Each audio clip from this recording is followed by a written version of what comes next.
Anybody who's been talking with me recently probably knows that I've been working on the Matt Dyer campaign and been having a great time with it.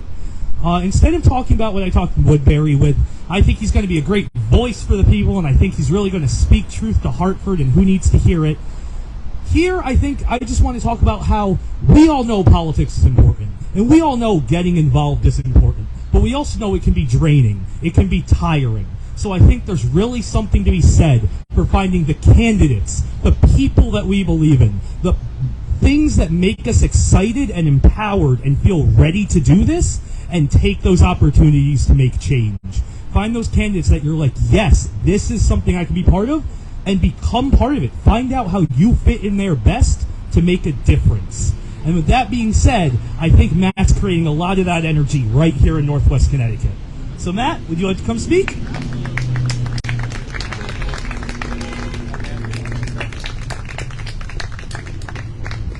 So always, I'm a little intimidated to follow Jeremy, and I'm a lot intimidated to follow Stephanie. But I will say that it's almost too easy to follow Stephanie because all I have to say right now is what she said. And I'm out, I'm bounced, you know. So I have taken so much from what she has brought to the table in this election cycle so far. But the primary thing that I am going to echo and mimic from her, and I've added it into my own campaign, is the fact that politics is not a one day a year, a one day every 2 years, a one day every 4 years event. Politics is an everyday event, and one of the reasons that I love being here today is the fact that of anybody in the state or the country that knows that, you guys are it.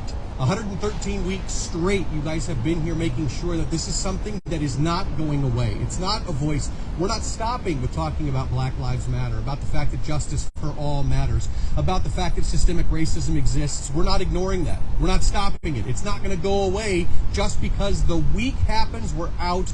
We need to find something else in the news cycle to go on.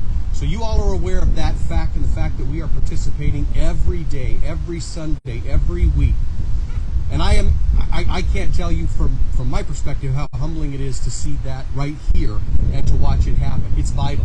The education that Stephanie's talking about civically is vital because, as we all know apocryphally, the fact is that eternal vigilance is the price of liberty. If we want to have the society that we want, we have to continue to make that happen.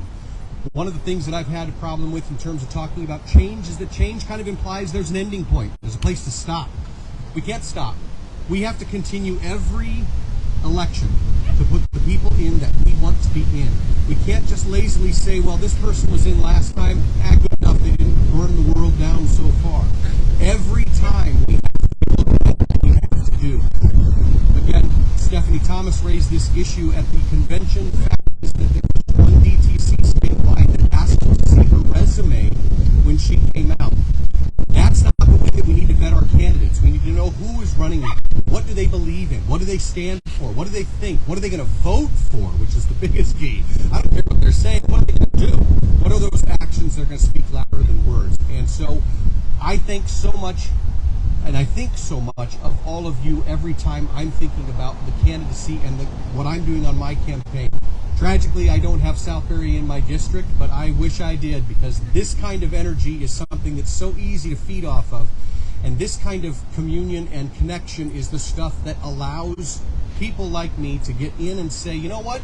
I do have a group of people that have said this is an important thing to them. We do have a town that's fighting over these things and having a conversation about them and willing to talk to anybody. So I want to thank you all for that. I'm more than happy to talk with anybody about this at some point. DyerForHouse.com. Again, tragically not my district, but I'm a neighboring district kind of guy if I can get in. And I am more than happy to try to continue to make that neighborhood, as we use